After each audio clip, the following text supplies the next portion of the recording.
I am going to dictate exercise 9 and 10 from Progressive Magazine, July 2026. Gets ready for the dictation. 10 seconds.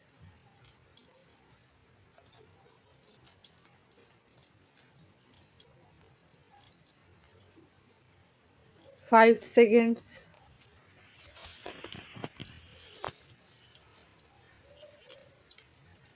Start. Mr. Deputy Speaker, sir, I think the House will permit me to begin my speech with a certain personal note. The Prime Minister, in his budget speech, referred to the year 39 years ago when, in a more difficult the situation, Prime Minister Jawaharlal Nehru presented the budget.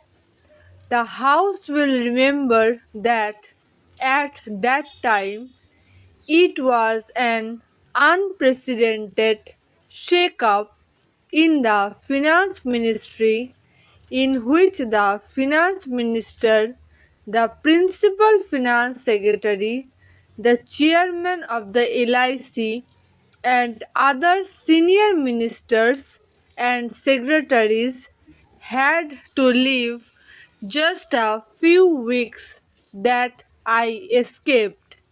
I consider it a miracle I was the only person to assist the Prime Minister Jawaharlal Nehru in presenting the budget and in conducting both the houses.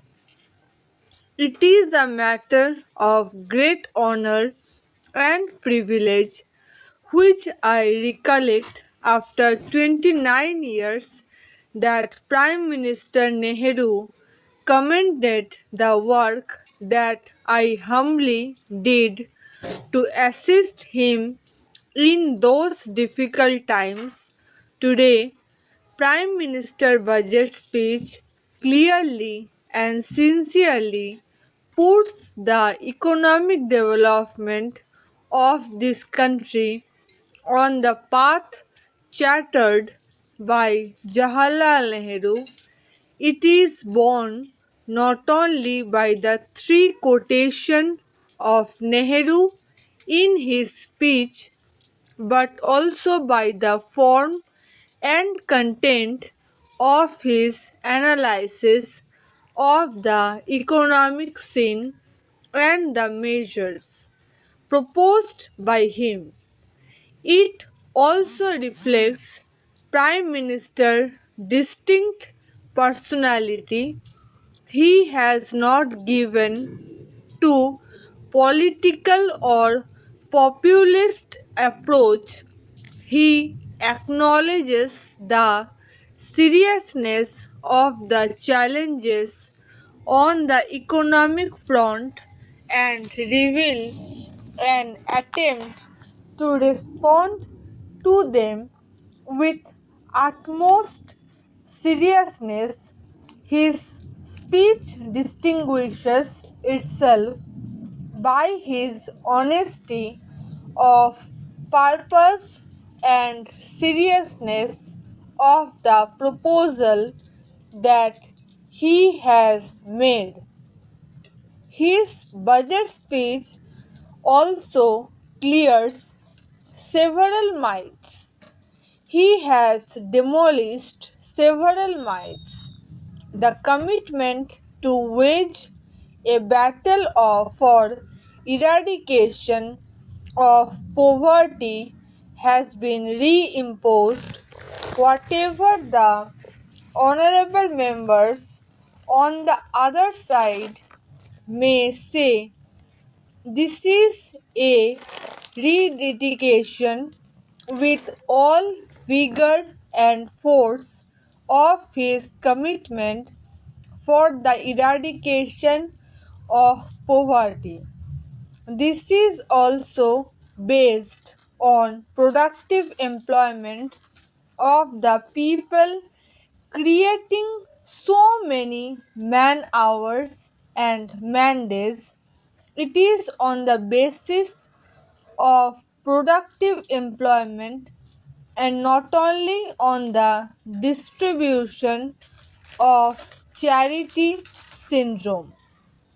All these proposals are linked to productivity, employment, and growth because there is an inescapable link between growth, employment, and productivity.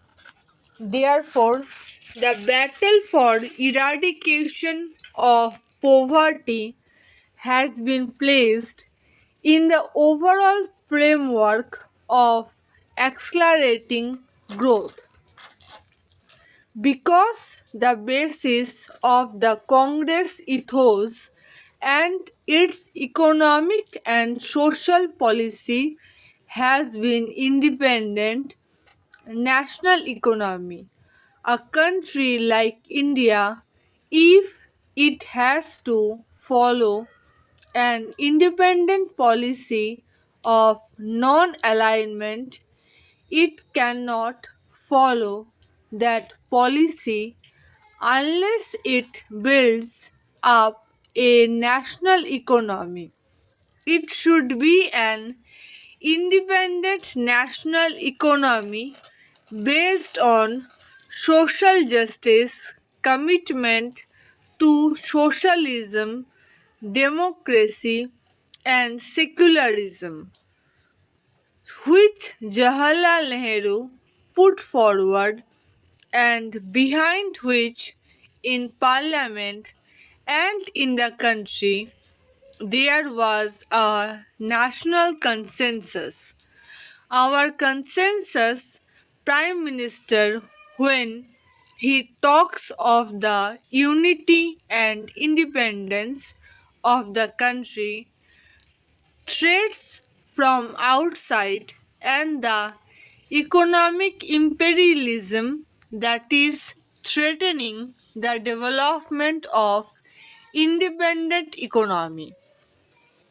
The emphasis you will find is on public sector building up the rural sector, growth and social distribution, and on that basis building an economic based on self-reliance and not dependent on foreign capital assistance. The fact is that India is a shining example in the present day world when you have an adverse international economic environment, when economic assistance is going down, the multilateral assistance is cut down, the IDA and is cut down, and policies are framed all round so that our export trade development and our export promotion is faced with greater difficulty. Even then, because of the economic policy laid down by Jawaharlal Nehru and successively followed by Indraji and reinforced through his budget by the present Prime Minister.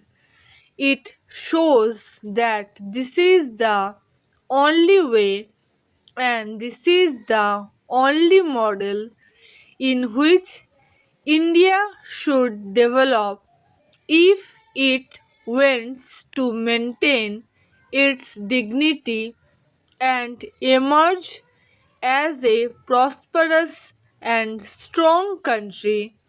So, this myth is demolished that this budget is anti poor and anti growth.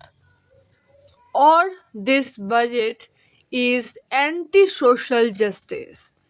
Actually, it aims to achieve all these objectives.